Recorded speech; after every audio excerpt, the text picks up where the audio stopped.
Hello students, this is Dr. Azmatur Rahman. According to my previous information, we will discuss on blood.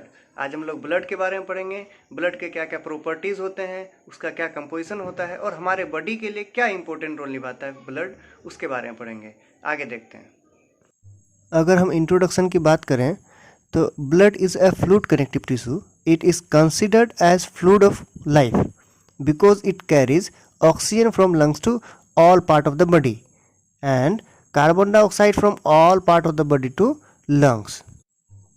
कहने का मतलब ये है कि ब्लड एक फ्लूइड कनेक्टिव टिश्यू है। यह फ्लूइड ऑफ लाइफ कहा जाता है इसको, इसलिए कहा जाता है क्योंकि ये जो ऑक्सीजन है उसको लंग्स से लेकर के बॉडी के सारे पार्ट में लेके जाता है और वहाँ से कार्बन डाइऑक्साइड को लेकर के फिर लंग्स तक लेके जाता है। अब आगे देखते हैं। It is known as fluid of growth because it carries nutritive substances from digestive system and hormones from endocrine to all part of the body।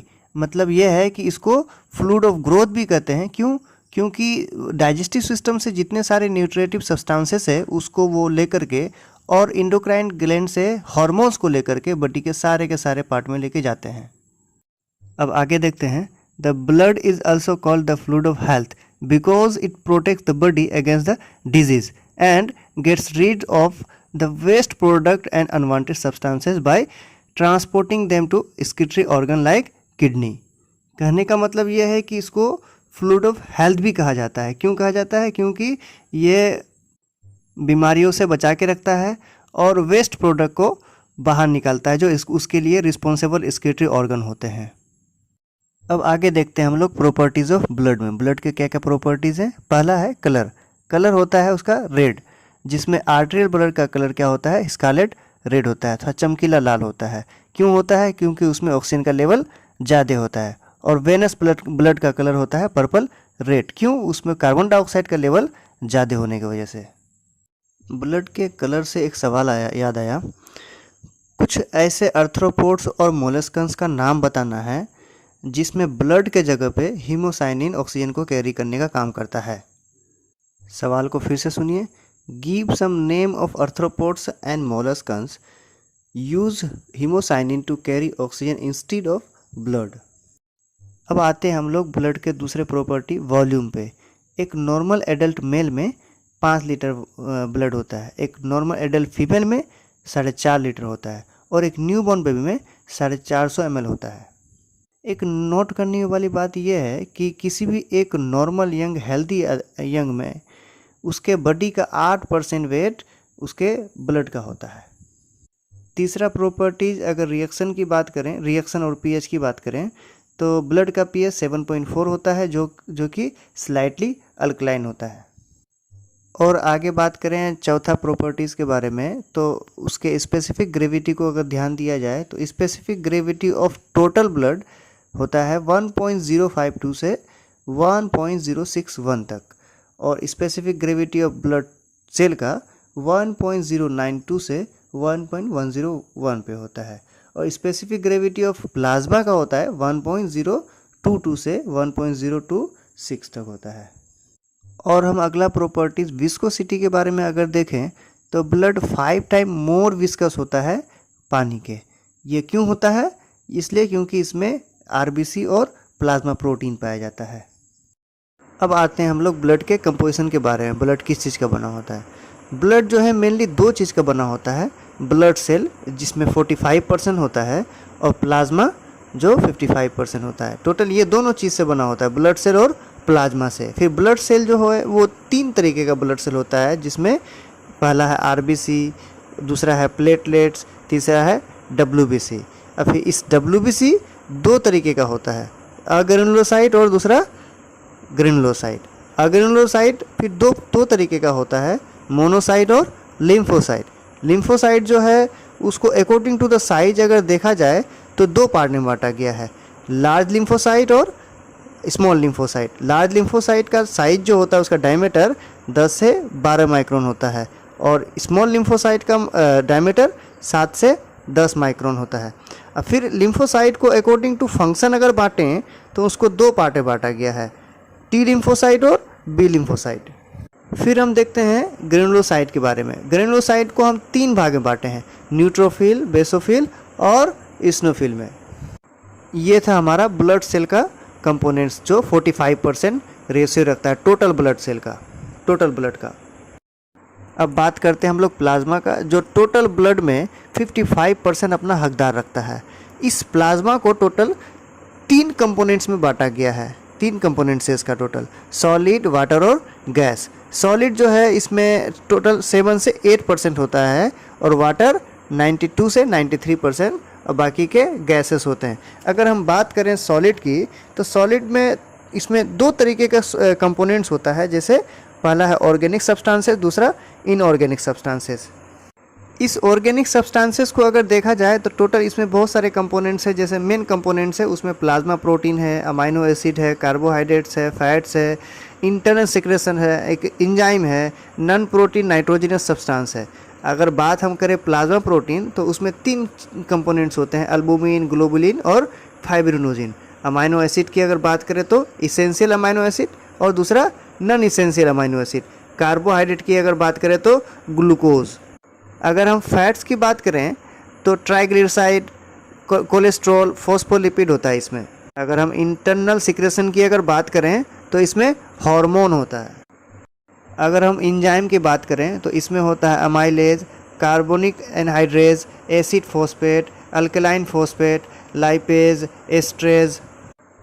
और आगे अगर हम नॉन प्रोटीन नाइट्रोजनस सब्सटेंस की अगर बात करें तो इसमें होता है ammonia, creatine, creatinine, xanthine, hypoxanthine, urea, uric acid. अब आते हैं हम लोग ऑर्गेनिक सब्सटेंसेस के बारे में।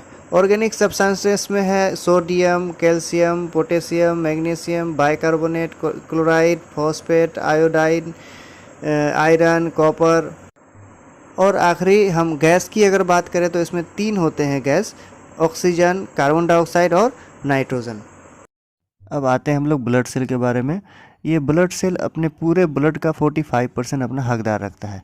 अगर हम इस ब्लड सेल को अगर देखें तो टोटल 3 पार्ट में बांटा गया है, आरबीसी, डब्ल्यूबीसी और प्लेटलेट्स। आरबीसी को हम इरिथ्रोसाइट के नाम से जान सकते हैं, डब्ल्यूबीसी को ल्यूकोसाइट के भी नाम से जान सकते हैं और प्लेटलेट्स को थ्रोम्बोसाइट के भी नाम से जान सकते हैं।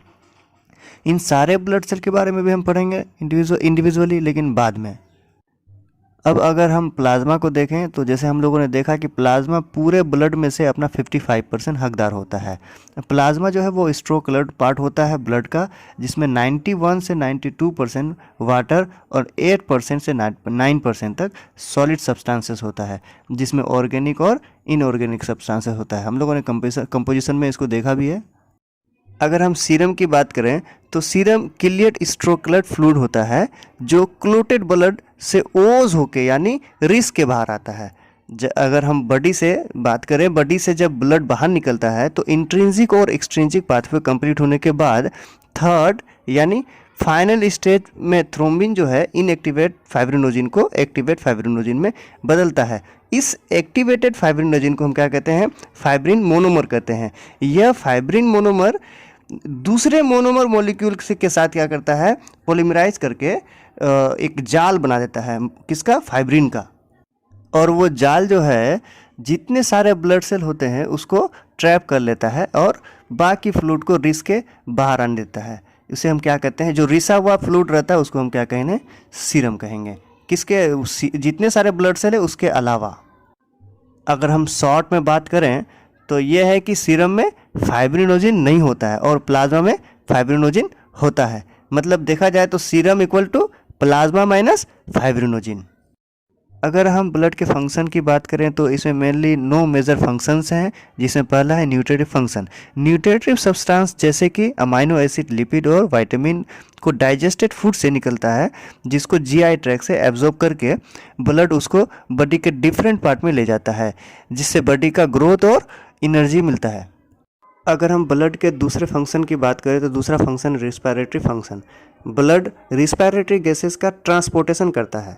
ब्लड ऑक्सीजन को अल्वुलाई से लेके बॉडी के डिफरेंट पार्ट यानी टिश्यू तक लेके जाता है और उस टिश्यू का कार्बन डाइऑक्साइड को फिर अल्वुलाई तक लेके जाता है।